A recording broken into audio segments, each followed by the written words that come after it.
2 మ్యాచ్లు గెలిచిర్రని అనవసరంగా టీంతో నచ్చి జాయిన్ అయినా మళ్ళా వీళ్ళు మ్యాచ్లు ఓడిపోడు స్టార్ట్ చేసిళ్ళు. ఏంది ధోని అన్న ఏమో అంటానో? ఏం లేదు గైక్వాడ్ తమ్ముడు, మొన్నటిదాకా మ్యాచ్లు మంచిగానే గెలిచిరు కదా, మళ్ళా నేను కంబ్యాక్ ఇద్దాం అనుకునే టైంకి ఓడిపోతా లేదంటానా? వాస్తవం చెప్పాలంటే ఈ మ్యాచ్ మనమే గెలిచి హ్యాట్రిక్ కొట్టాలన్నా.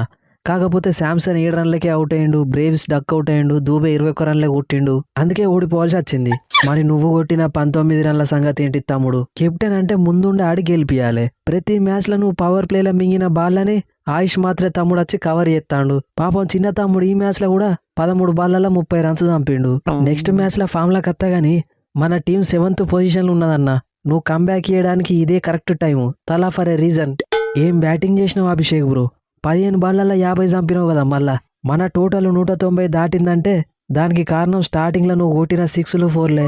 మరి లేకపోతే లాస్ట్ మ్యాచ్ డక్ అవుట్ కావంగానే పులి పని అయిపోయింది అనుకున్నారా ఏంది? పులి 2 అడుగులు వెనుక గేసిందంటే 3వ అడుగు ముందుకెత్తదని అర్థం.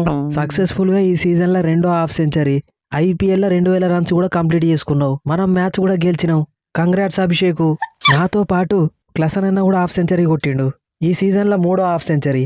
ఆరెంజ్ క్యాప్ కూడా మన క్లసన్ అన్న దగ్గరనే ఉన్నది. నా దగ్గరనే ఉంటది తమ్ముడు. ఆడిన 6 మ్యాచ్లల్లా ఒక్క దానిలో కూడా 30కి తక్కువ కొట్టలే. మన నెక్స్ట్ మ్యాచ్ డీసీతో ఉన్నది.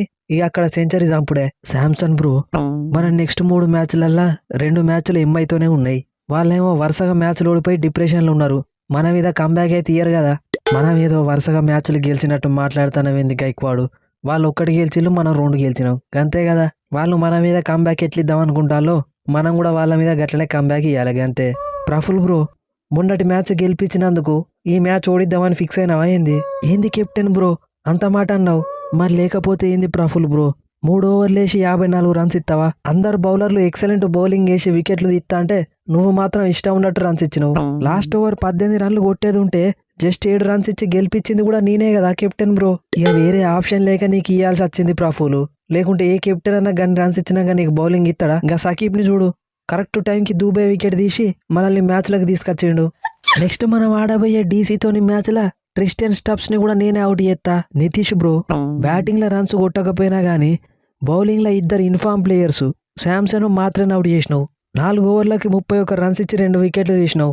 Excellent bowling. Allrounder Nitish Reddy అంటారు. బ్యాటింగ్ చేయకపోతే బౌలింగ్ చేస్తా, బౌలింగ్ చేయకపోతే బ్యాటింగ్ చేస్తా, ఇక 2 చేసిండంటే వారు 1 సైడే. కిషను, మళ్ళా 18వ తారీఖు మన 2 టీంలకు మ్యాచ్ ఉన్నది. ఇప్పుడు ఇచ్చిన 2 పాయింట్లు అప్పుడు తీసుకుంటాం. ఇప్పుడన్నా మ్యాచ్ జరంత టైట్గా అయింది కానీ అప్పుడు వారు 1 సైడ్ అవుతుంది. Let's meet in the ground. So friends, ఈ స్పూఫ్ కనుక మీకు నచ్చితే మన ఛానల్ని సబ్స్క్రైబ్ చేసుకోండి. వీడియోని లైక్ చేయడం మాత్రం మర్చిపోకండి.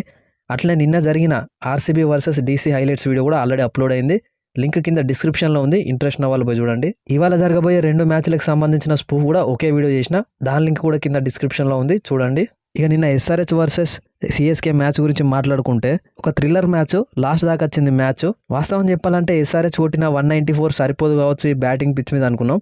ఆయుష్ మాత్రమే బ్యాటింగ్ చేస్తున్నంతసేపు వారు 1 సైడ్ అయినట్టే అనిపించింది. బట్ మన NKR టైమ్లీ వికెట్స్ అయితే తీసిండు. ఇషాన్ మలింగ కూడా ఎక్సలెంట్ బౌలింగ్ చేసిండు.